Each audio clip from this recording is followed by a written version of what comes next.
Hello students, let us continue with the story Princess September, the second section of the story. So let us recapitulate a little bit about what we have done till this point. Princess September was one of the 9 daughters of the king and queen of Siam, which is Thailand. Okay, so they were very privileged and their father gifted all of them a parrot on his birthday. Now Princess September's parrot dies and Princess September was very sad because of that.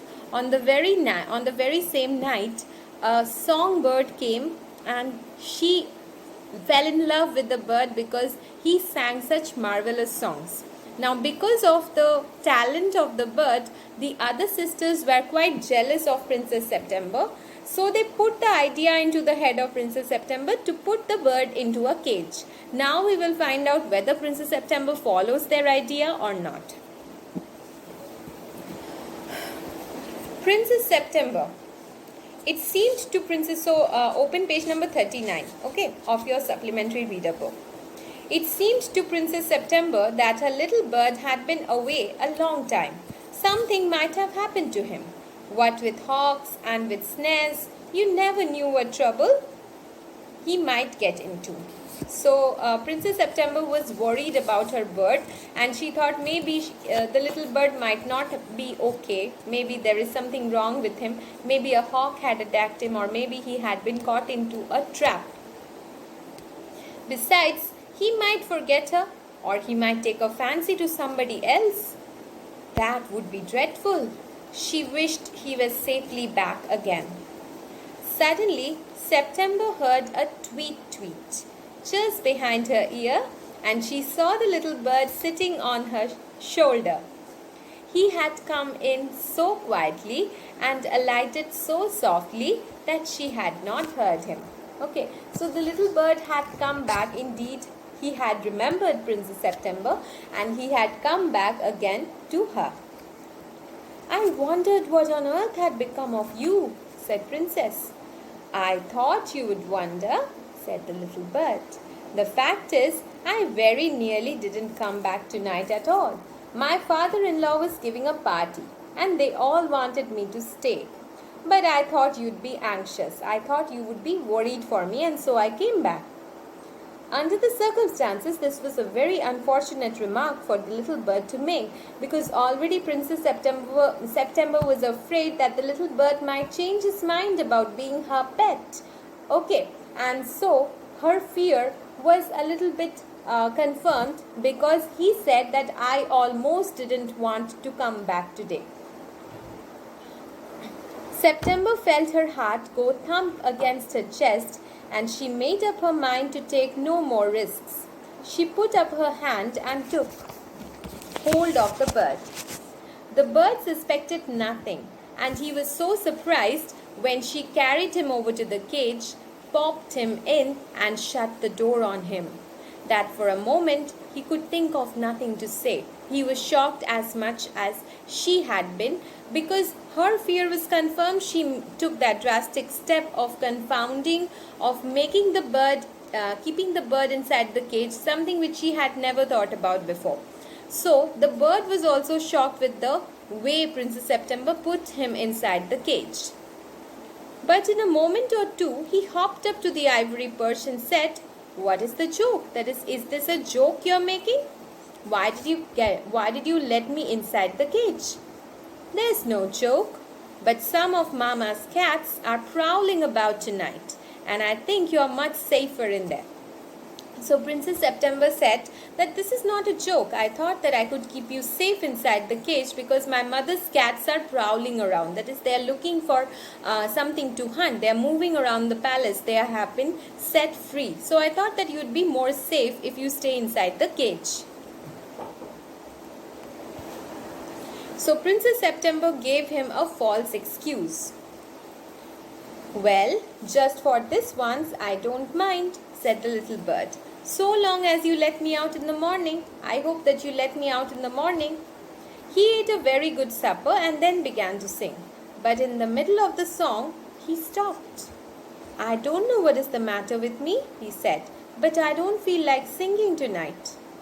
Okay, because he was put inside a cage, the songbird's freedom was taken away from him, and so the song was not coming to him as freely as it did before. Very well, said September, go to sleep instead. So he put his head under his wing and in a minute was fast asleep. September went to sleep too. But when the dawn broke, she was awakened by the little bird calling her at the top of his voice. Wake up! Wake up! Open the door of this cage and let me out. I want to have a good fly, while the dew is still on the ground. You are much better off where you are. Let me out, let me out. And he tried to slip through the bars of the cage, but of course he couldn't. And he beat against the door, but of course he couldn't open it. We feel so bad for the little bird. Okay. Suddenly, then the 8 princesses came in and looked at him. They told September she was very wise to take their advice. They said he would soon get used to the cage and in a few days would quite forget he had ever been free. The little bird said nothing at all while they were there. But as soon as they were gone, he began to cry again. Let me out! Let me out! Don't be such an old silly. I have put you in the cage because I am so fond of you. I know what's good for you much better than you do yourself. Sing me a little song and I'll give you a piece of sugar. But the little bird stood in the corner of his... We almost feel so much sad for the bird, okay? And we also feel that we shouldn't put birds in cage, right? Nothing should be put inside the cage at all. Okay, so if you have a bird like that, do not keep it like that. It's really sad for the birds to be put inside a cage. It's not good for us. For us, it's like a decorative thing. We do it just for our fun, but just imagine how cruel it is for the birds who are meant to fly in the sky, not be kept in a cage. But the little bird stood in a corner of his cage looking out at the blue sky and never sang a note. What's the good of sulking? Why don't you sing and forget your troubles? Okay, what is the good of sulking? Why are you making a complaining face? Why are you sulking? Why are you being sad? Why don't you sing? How can I sing? I want to see the trees and the lake and the green rice growing in the fields. I want to see all the beauties of nature around me. But you have kept me inside a cage. How can I sing? I'll take you out every day, she said. That is, I'll take you out every day to roam about, then you can see everything. It's not the same thing. The rice fields in the lake and the willow trees look quite different when you see them through the bars of a cage. The bird wouldn't sing a song and he wouldn't eat a thing. The princess was a little anxious at this and asked her sisters what they thought about it. You must be firm, they said.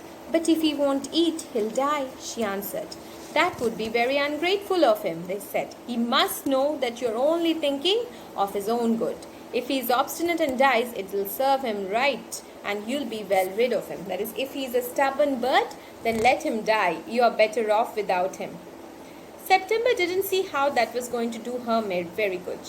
But they were 8-1 and all older than she. So she said nothing. Perhaps he'll have got used to his cage by tomorrow. So she just wished that maybe the bird will all right in the cage by tomorrow. And next day when she awoke, she cried out good morning in a cheerful voice. She got no answer. She jumped out of bed and ran to the cage.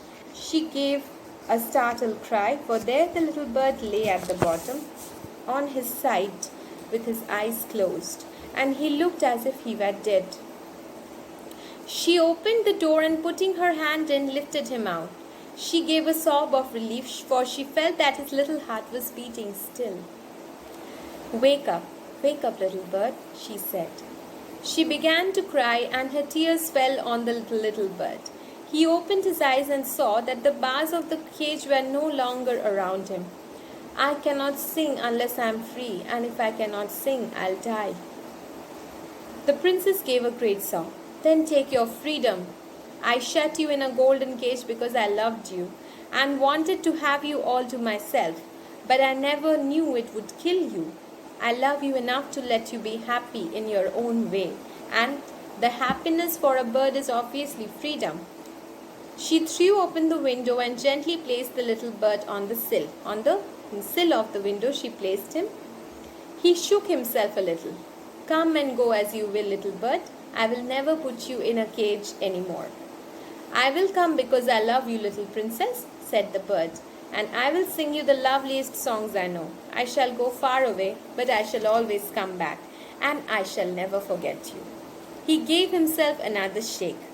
"Good gracious me, how stiff I am!" That means staying in the cage had made him stiff. His body was not flexible anymore. Then he opened his wings and flew right away into the blue sky.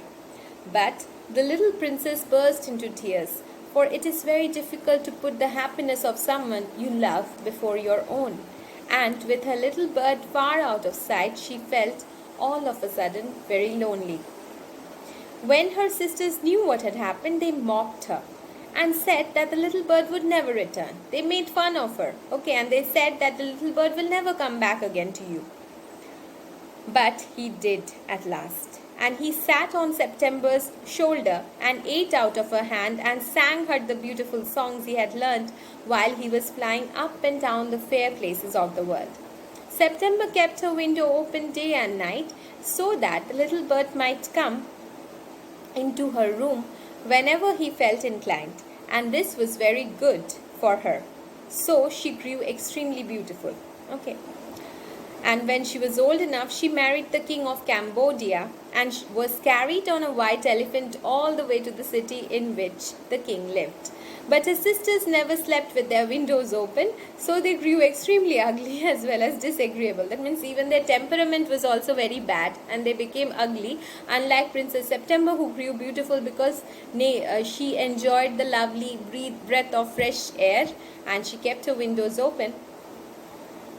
And when the time came to marry them off, they were given away to the king's counselors with a pound of tea and a Siamese cat. So this is the end of a very interesting story. It's a very common story. It has been there for a long time. That means when we were at school, we read the story. Now I'm teaching you many years after that, and I'm again teaching you the same story. I hope you enjoyed the story very much.